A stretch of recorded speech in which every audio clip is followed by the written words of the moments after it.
Chief Mankiller had a saying about buffaloes, that when you're faced with a challenge, you can either choose to run toward the storm or away.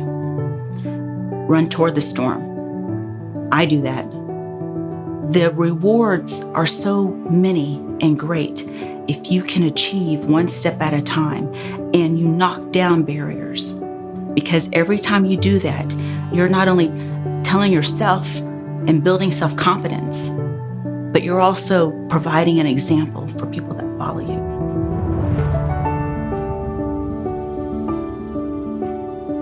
Cherokee culture, our history, our society, we are a matrilineal society. And most families that are blessed to have their mothers, grandmothers still in their lives, the woman is the glue that holds the family together. For me, I've had very strong role models, from my mother to former Chief Wilma Mankiller.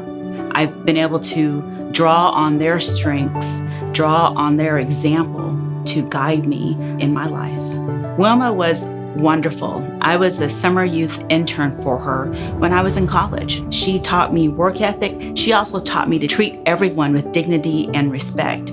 And so I was very blessed to have her as my mentor. She helped guide me on my career path. She encouraged me to go to law school. She instilled in me a confidence that I didn't know I had, and a passion for Indian affairs that I didn't know I had either. And as long as people like me continue to feel that same responsibility and obligation to the women after me, then I think that we will have been responsible for developing the kind of legacy that she would be proud of, that I know I would be proud of. And so I take role modeling very seriously because she did as well. One of the lessons I learned from my mentor, Wilma Mankiller, was the need to work on both sides of the aisle.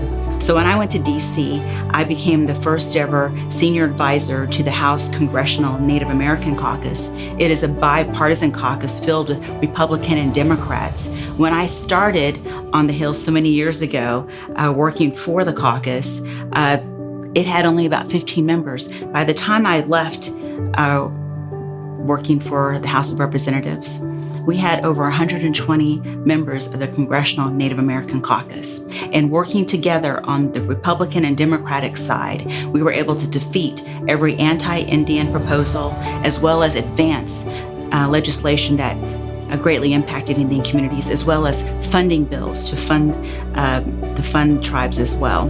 And so having that work experience and having laid a certain groundwork and having a record of accomplishments got the attention of the incoming President Barack Obama and his staff, and asked if I had an interest in being the very first senior policy advisor in the White House Domestic Policy Council. It was work that was something that I'd love to do, national policy pieces. I was very honored to work in President Barack Obama's White House.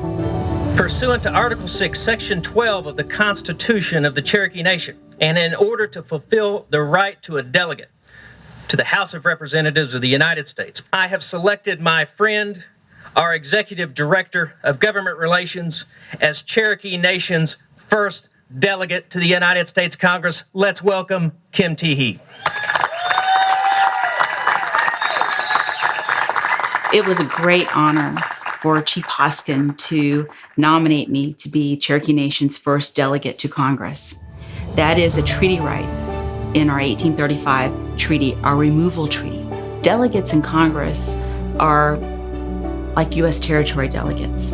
They're non-voting on the House floor, but delegates themselves have great authorities. Delegates can introduce legislation, they can sponsor legislation, they can serve on committees, they can rise in leadership.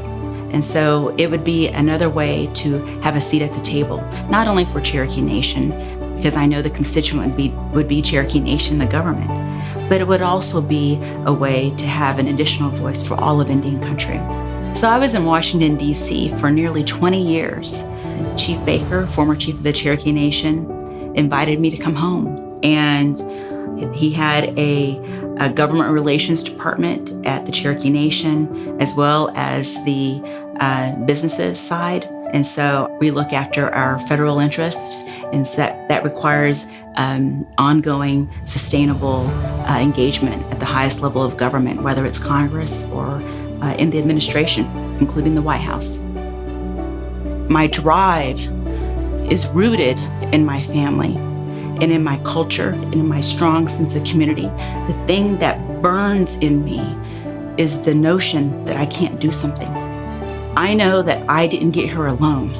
I stand on the shoulders of the many women that were before me, from my grandmother, my mother, to Wilma Mankiller, to many, many people that I owe what I am today to. And I take that responsibility very seriously. To Cherokee girls, young women, be strong, be independent. And I implore every young woman to feel the same duty as I feel, as Chief Mankiller felt, to mentor beyond yourself, to mentor young women who want to achieve and to teach them how to do it.